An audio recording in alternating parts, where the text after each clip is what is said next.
Hi, this is Mrs. Downey, and we are going to go over our Chapter 4, Algebra 2 review over quadratic functions and equations. Our first problem says, what is the graph of the function? So we have to remember what the parent function looked like, right? And you could guesstimate, if you're just looking at A, B, C, D choices, which one is different from that parent function. We know the parent function is f of x equal x squared, which means it starts at the vertex, it goes through 1, 1, negative 1, 1, and then 2, 4, and then reflect that point. So our parent function looks something like this. Now, when we look at this, we would expect, that's between 0 and 1. This is our a value. So because it's between 0 and 1, that means it's a compression. We would expect this would be flattened out a little bit.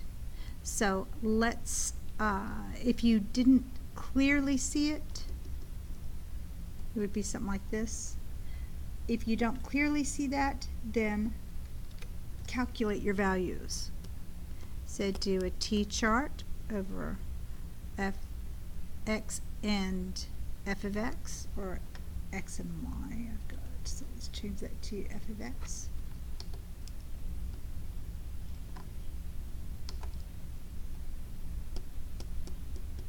Okay, so if I input a 0, I'm going to get an output of a 0. So let me do this one in pink. So that point's going to be at the same origin. So if I input a 1, I'm going to get 1 squared is 1, and 1 times 1/2 is 1/2. So over 1 up 1/2. And actually, this other one was really off. There we go. All right. And then we can reflect that over here. And if we input a 2, we're going to get 2 squared is 4, and 4 times 1/2 is 2. So over 2 up 2, and back 2 up 2. And then you could get an idea right there, but it's probably going to be something like this. So you want to look for something that's just a little more flattened out, slightly more flattened out than the parent function. And if you have to calculate a few values and look for it on your choices, you must do that. So for number 2, we have graph each function. How is each graph a translation of f of x equal x squared, which is that parent function? Well, we know the parent function is going to look something like this. Right? So there's your f of x equals x squared. But if we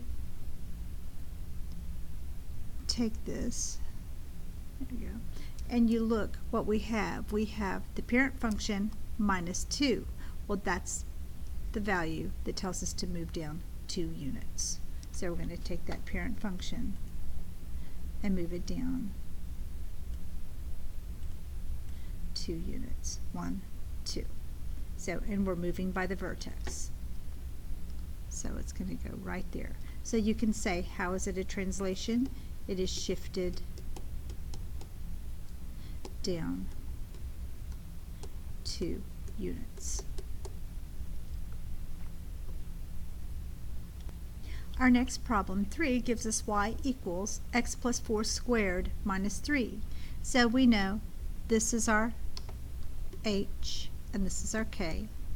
So that means that our vertex is hk. So let's do this, and we know it's a parabola because we've got that squared right there.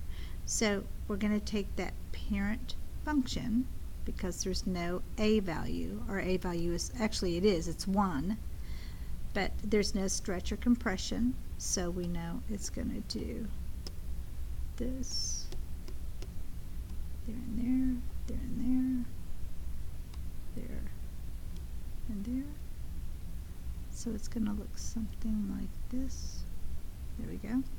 And we're going to move that down to our h value is negative 4 because the original formula is x minus h. So to make that a positive, it must have been a negative 4. So we're going to have a new vertex of negative 4 and negative 3. Okay, that's your h and your k value. So we're going to go down 4 and back 3. So the new vertex should be about right there. And that means that this is going to move down 4 and to the left 3. So there it is. So you would describe that it's moving down 4 and left 3. Our next problem says, what are the vertex and the axis of symmetry of the equation? And they give us y equals 2x squared plus 8x minus 20. So the first thing we have to do is find our axis of symmetry, and that will give us the beginning of our vertex, right? That will give us our x value of our vertex. So we need to start off by saying, well, we know the axis of symmetry is negative b over 2a. So we have to get our b and our a. So we know that a is 2, b is 8, and c is negative 20. Okay?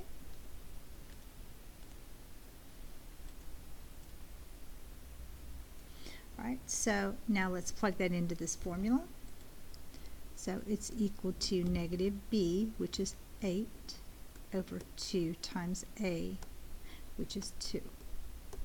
And that's going to be equal to negative 8 over 4, which is equal to a negative 2.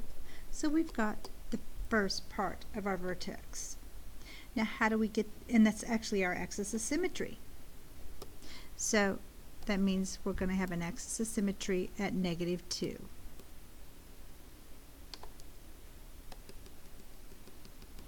Right there. Now we know our vertex is going to lie on this line, but how do we find out where? At what vertical position? So we have to plug negative 2 back into the original equation and get our y. So we have y equal to x, and we know x is negative 2 squared plus 8x, which is negative 2, minus 20. So we're going to have 2 times negative 2 squared is 4, plus 8 times negative 2 is negative 16, minus 20. 2 times 4 is 8, and then we have minus 16 minus 20, so that's going to be a negative 36.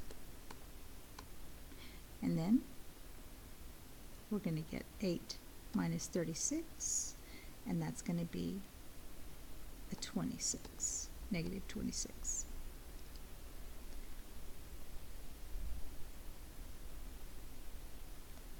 Excuse me, 28. Negative 28, right? So that becomes our y value. So negative 2, negative 28. So if we were to graph that, it's going to be way down here. So you could make these like negative 1, negative 2, and you could make these like 10, 20, 30, right? So negative 28 would be about right there. Okay, and then you would have that parabola, which would really be flattened out because of these values being so small, but something like this. Okay, and they didn't ask us to graph it, they just asked us for the vertex and the axis of symmetry. So this is our vertex, and negative 2 is our axis of symmetry. It's always going to be the x value of your vertex. So for number 5, it says, what is the graph of the equation? So we know that we could factor this and find our x-intercepts. And you could also do the negative b or y equal negative b over 2a to get your axis of symmetry. Excuse me, that's x equal negative b over 2a to get your axis of symmetry. So let's do that first, and then we'll get our intercepts. So we're going to get a is equal to 1, b equal negative 4, and c equal 3. So if we're going to go negative b, which is negative 4, over 2 times a, which is 1, we're going to get a positive 4 over 2, which is just 2. So our axis of symmetry is going to be at 2. There it is. Now let's factor this out. So get your magic X and say what two factors of 3 add up to be negative 4. What's going to be negative? Oops. Let me move that back. It's going to be a negative 3 and negative 1. When you multiply them together, you get a positive 3, and when you add them together, you get a negative 4. So our factoring is going to go to x minus 3 times x minus 1. Well, when do these equal 0? Well, when x is equal to a positive 3, and when x is equal to a positive 1. So there's our intercepts. So at 3 and 1. So here's 1, 2, 3. So at 3 and 1. And this is our line of symmetry. Now where's our vertex? Well, we've got 2 for our axis of symmetry, right? So let's plug it back into the original equation and get our y. Y equals, and we're going to say 2 squared minus 4 times 2 plus 3. And I'm just plugging in that axis of symmetry, my value of x, to get my y at that point. So it's going to be 4 minus 8 plus 3. So 4 plus 3 is 7, and 7 minus 8 is negative 1. So it's going to be, the vertex is 2, negative 1. So over 2, down 1. So there's my vertex. There's my axis of my x-intercepts. And now we can graph it. Okay, so it's going to look like that. Actually, up a little. And that's how you do this. Number 6 says, what are the expression in factored form? So we have to say what two factors of 27, our C value, add up to be negative 12.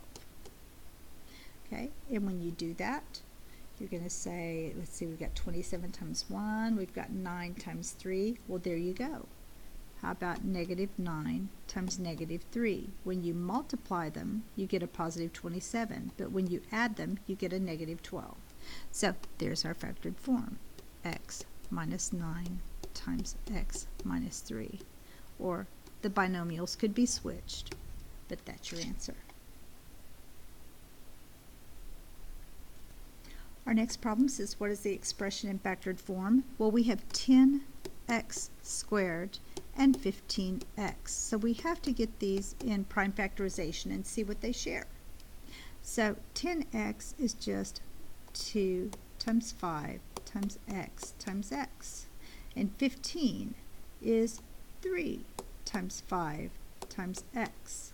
So what do they share? They share a 5 and they share an x. So that's what we want to take out. Okay, and what's left over for my first term, 10x, we have a 2x left over. And for the second term, I'll keep your sign. And for the second term, we just have a 3 left over. And if you want to check your work, then just distribute this back out. That 5x times 2x is 10x squared, and 5x times 3 is 15x. So they both check out. This is your factored form.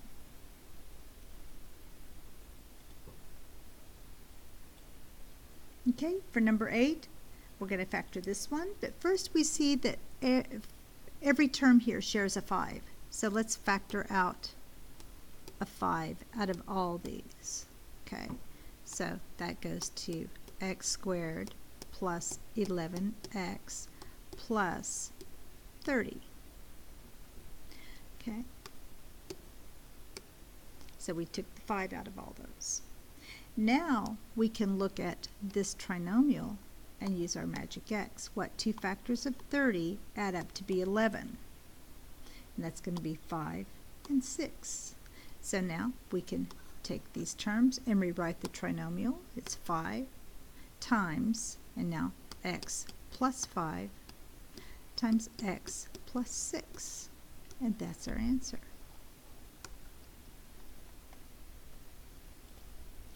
Number 9, we've got 25x squared minus 50x plus 25. And I recognize right off the bat, this is a perfect square of what? 5x. And my last term is a perfect square of what? 5. So if we can call this a and this b, if the middle term, this negative 50x, is 2 times a times b, then we've got a perfect square trinomial. So take a times b, which is 5x times 5, that's 25x, now times 2, which makes it 50x. So yes, it's a perfect square trinomial with a negative sign. So we know it's going to be a minus b squared. There's the formula for a perfect square trinomial, and there I am proving it. So it's going to be a minus b squared, which means it's going to be 5x minus 5 squared.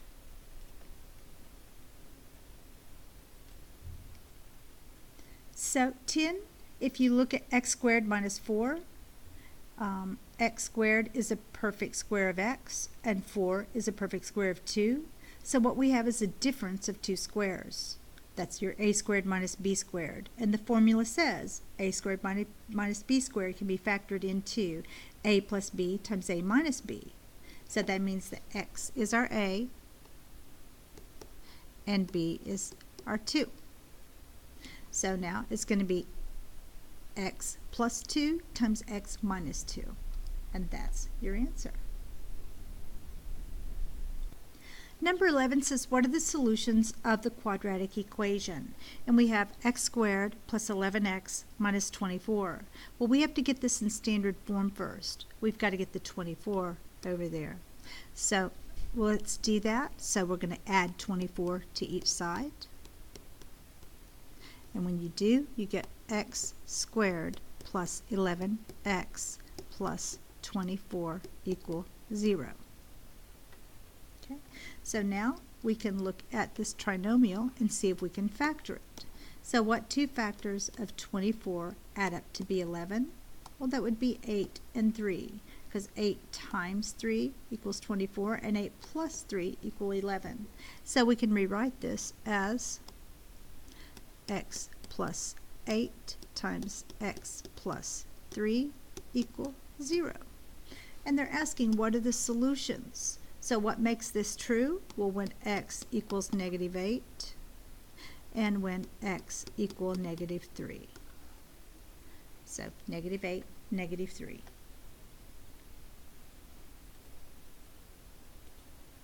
Our next problem says solve by graphing. So we have to graph this. Okay, and the first thing we have to do is see, can we graph this trinomial? Well, let's do a magic x. So what 2 factors of 6 add up to be 5? How about 3 times 2? So that's going to be an x plus 3 times x plus 2 equal 0. Okay, so what makes this true? These become our x-intercepts. So when x equals negative 3 and when x equals negative 2. So let's graph those. 1, 2, 3. So negative 3 and negative 2. Actually, I'm going to spread these out a little further.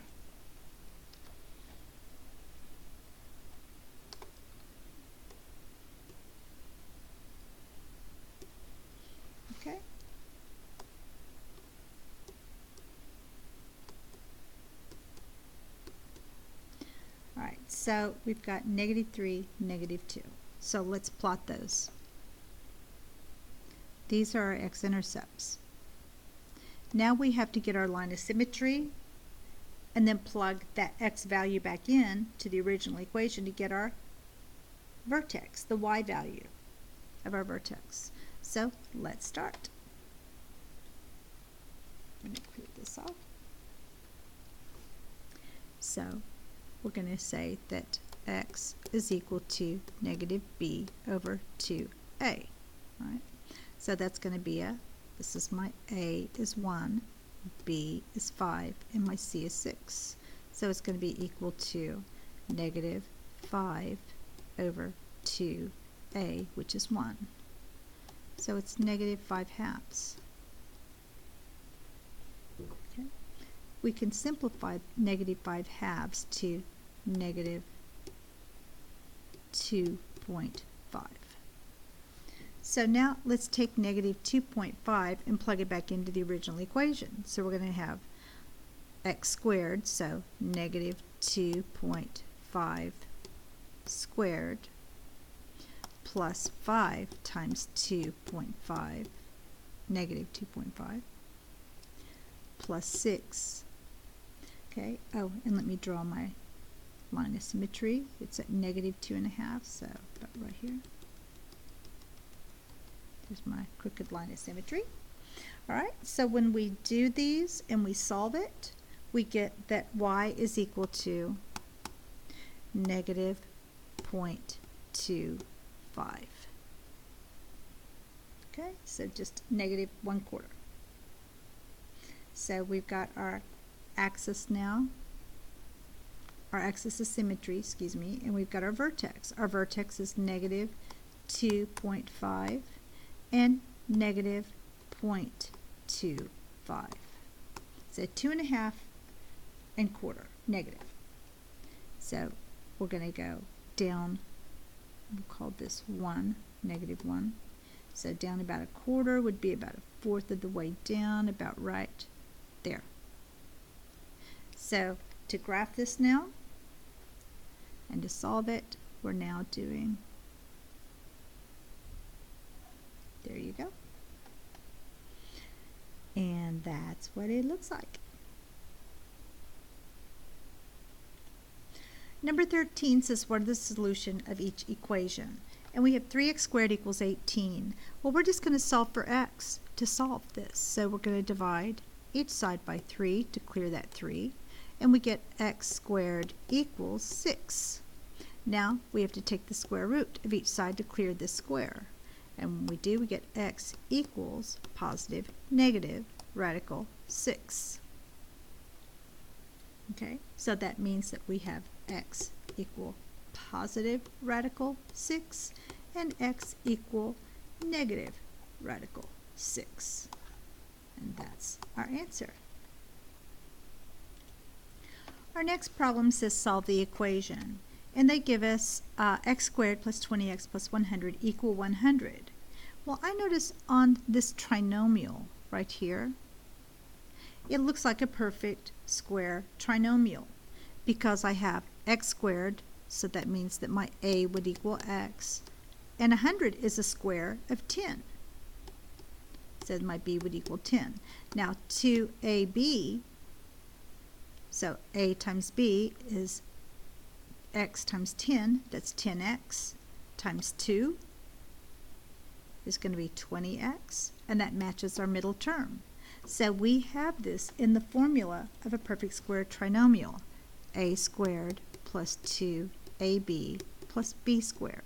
So my a was equal to x, and my b is equal to 10.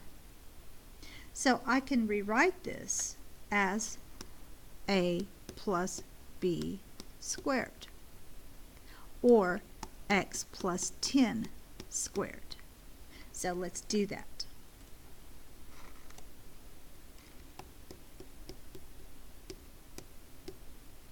And we can rewrite this as 10 squared, right? You don't have to do that, but I just do it to keep it nice and clean. Now to solve this, we're going to take the square root of each side. And this is why I'm showing you it wouldn't make a difference if we did 10 squared or 100, because square root 100 is still going to be the same answer, right? We would have done the same thing. So this clears that, and we have x plus 10 equals positive negative, and the square root of 10 squared, or if we hadn't done that, the square root of 100 is 10. So now we've got to solve this both ways. We're going to first subtract 10 from each side, and we're going to get x equals, x equals negative 10 plus or minus 10. And solving it both ways, we're going to get x equals negative 10 plus 10, which is 0, and as a negative, x equal negative 10 minus 10, which is equal to negative 20. So we have two answers, 0 and negative 20. And those are our answers. Our next problem says what value completes the square for the expression, and they give us x squared minus 4x plus nothing. Well, I wrote in the plus c myself, but they gave us this. So we know we've got to complete the square. We need the c value. And we know to complete the square, it's going to be equal to b divided by 2 squared. So if my a is 1 and my b is negative 4, we can solve this, right? C is our unknown. So we're going to have that c is equal to negative 4 over 2 squared,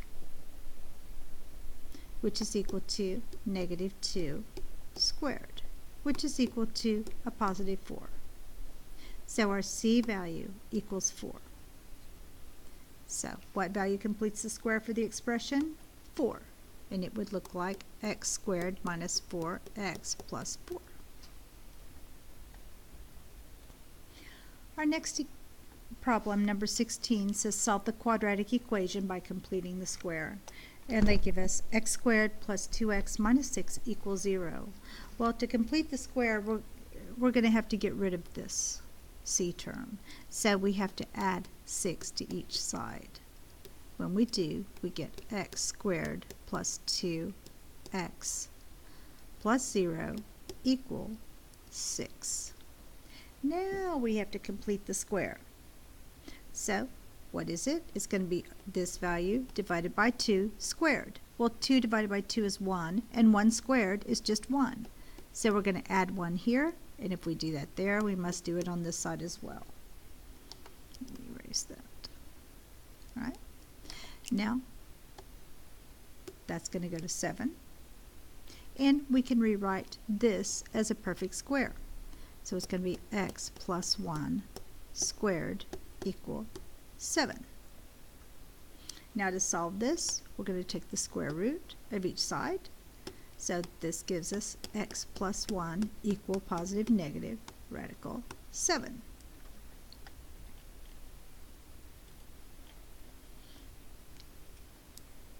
And now we've got to get rid of the 1, so x equal negative 1 plus or minus radical 7. And that is our answer. Okay. And if it wasn't in terms of the radical, you would plug this into your calculator and solve it both ways.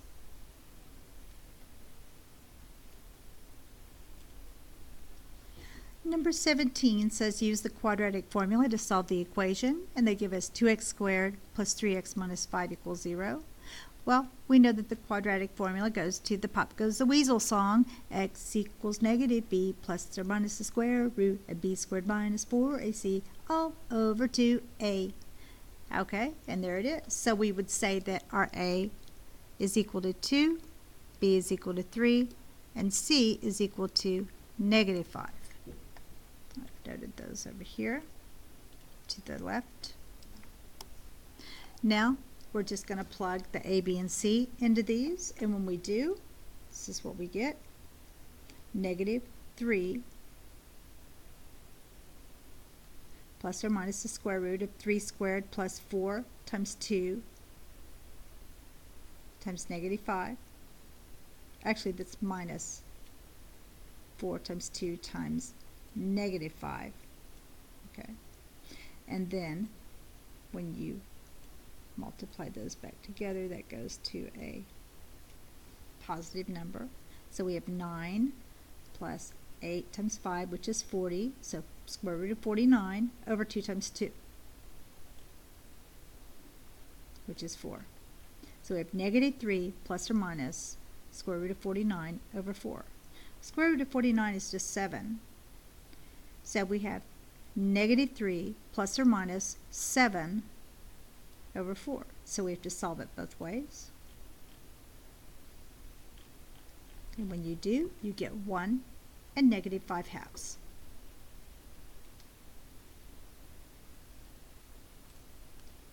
Our next problem asks, what is the number of real solutions? And remember, we need to put this in standard form and look at the discriminant to decide, is it a positive number? If it is, then there's 2 solutions. Is it a negative number? If it is, there's no solution. Is it 0? Well, then there's 1 solution. Okay, so we know the discriminant is b squared minus 4ac, and that's the formula we're going to plug it into. But we first have to put this in standard form. So we have to go 11x squared minus 3x plus 3 equal 0. Now we can get our a is equal to 11, b equals negative 3, and my c is equal to 3. So we're going to go b squared negative 3 squared minus 4 times a, which is 11, times c, which is 3. Okay, so when we do this, we're going to get 9 minus 44 times 3, which is 132, and 9 minus 132 is negative 123. That's a negative number, so that means no solution.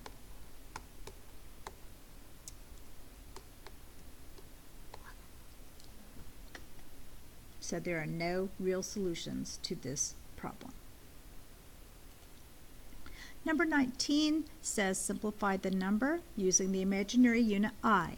Well, we learned that if you have a negative number in here, that's like saying negative 1 times 36, right? And we can split that up to negative 1 times radical 36. And we learned that the radical of negative 1 is I. And we know that the square root of 36 is 6. So our answer is I times 6, and putting it in correct form is 6I. So that's our answer. Number 20 says identify the graph of 5 plus 4i. Well, that's that complex number that has a real part and an imaginary part. Okay, and so we know that the real is our x-axis. So we've got 5 on the x-axis. So we're going to go over 5, 1, 2, 3, 4, 5. And we're going to go on our imaginary axis, which was our y-axis. That's going to go up to 4. So 1, 2, 3, 4. So we're going to go over 5 and up 4, and right there is our graph. So let me get all that junk out of there. There we go. So over 5, up 4, and there it is.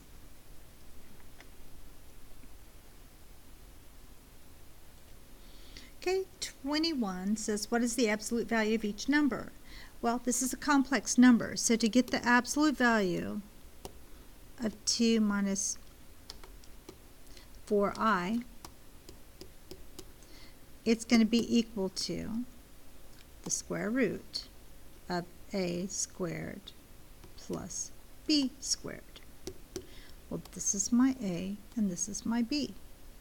So it's going to be the square root of 2 squared plus negative 4 squared, which is equal to the square root of 4 plus 16, which is equal to the square root of 20. Okay, and move this down.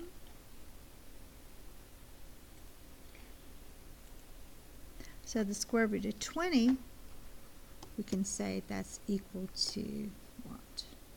4 times 5, getting rid of this perfect square, 2. So we can say that our answer is 2 radical 5. And that's our answer.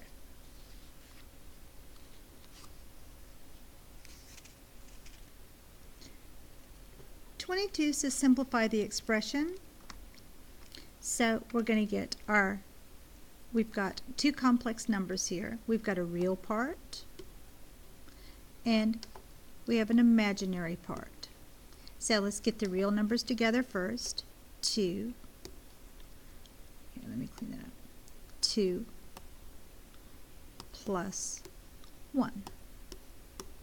And we're going to add to that our imaginary part, negative I plus negative 6. Okay, and that's going to be 3 plus negative I, that's like a negative 1i. So it's going to be like a negative 7. Oops, that was an I. Negative 7i. Okay, so it becomes 3 minus 7i. And that's our answer. Now we're going to multiply. So when we do, because they're both single like terms, we're just going to multiply.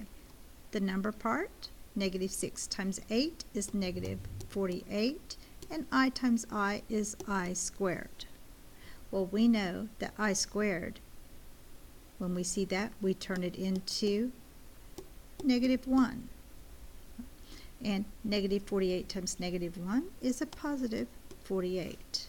And that is our answer. So now we've got to divide. And to divide, well, we have to just clear this imaginary number out of the denominator. So what we do is we multiply by a positive 2i. So it's going to be the opposite. And to make this just multiplied by 1, we put that on the top also. Okay.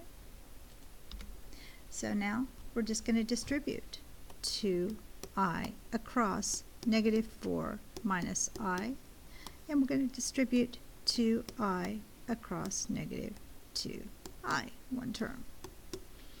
So negative 2i times negative 4 is equal to negative 8i, and 2i times negative I becomes negative 2i squared. And we know what that's going to be, right?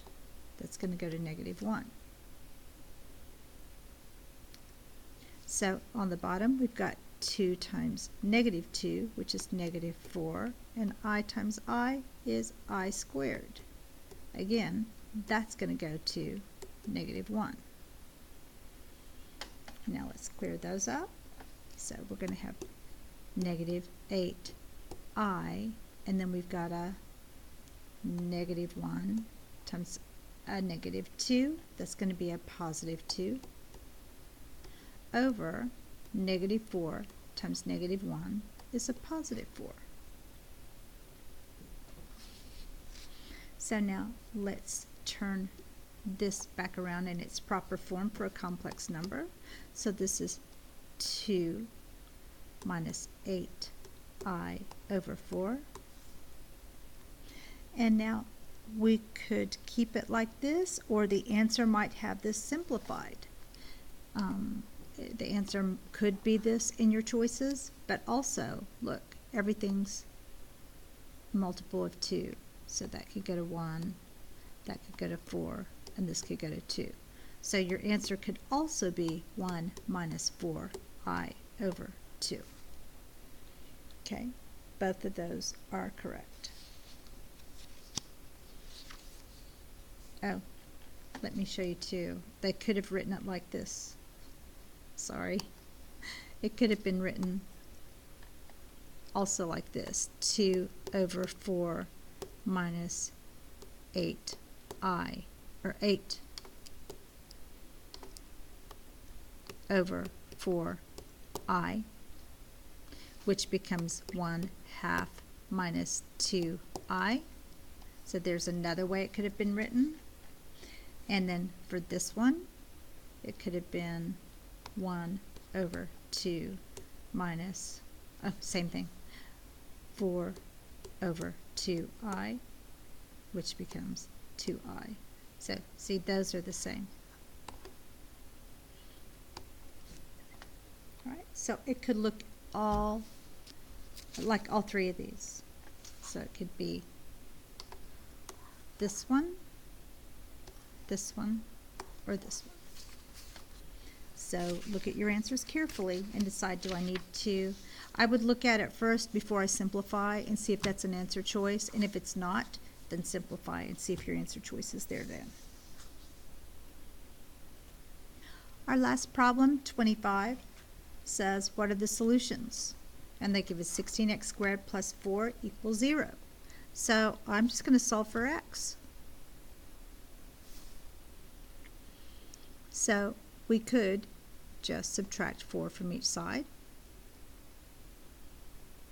and you get 16x squared equal negative 4. Now we're going to divide everything by 16. We're still trying to clear the x. And we get x squared equal negative 4/16, or we can simplify, well, let's leave it like that. Okay, because they're both perfect squares, and you'll see why I left it. Our next step is to clear the x squared, right? The squared. So we get x equal positive negative. And now, let me scroll this down. Square root of negative 4 over 16. Okay, straightening that up, use a different color. Now we have x equal positive negative radical. I'm going to do a negative 1 times radical 4 over 16. And we know radical of negative 1 is I. And we know that 4 is a perfect square and 16 is a perfect square. So this is really 2/4 times 2/4, right? So the square root of that would just be 2/4. Or 1/2. So we have x equal positive negative 1/2 I. So it might look in your answer key like, let's see if I can expand this. It could be x equal positive 1/2 I and x equal negative 1/2 I, or it could look like x equal 0.5 I and x equal negative 0.5 I. So it could be all of those, or it could be written x equal positive negative 0.5 I. It could look like that too. So choose your answer choices carefully. And that concludes our test. So study well, stay well, and we'll take the test next class period. Thanks for watching. This concludes our chapter.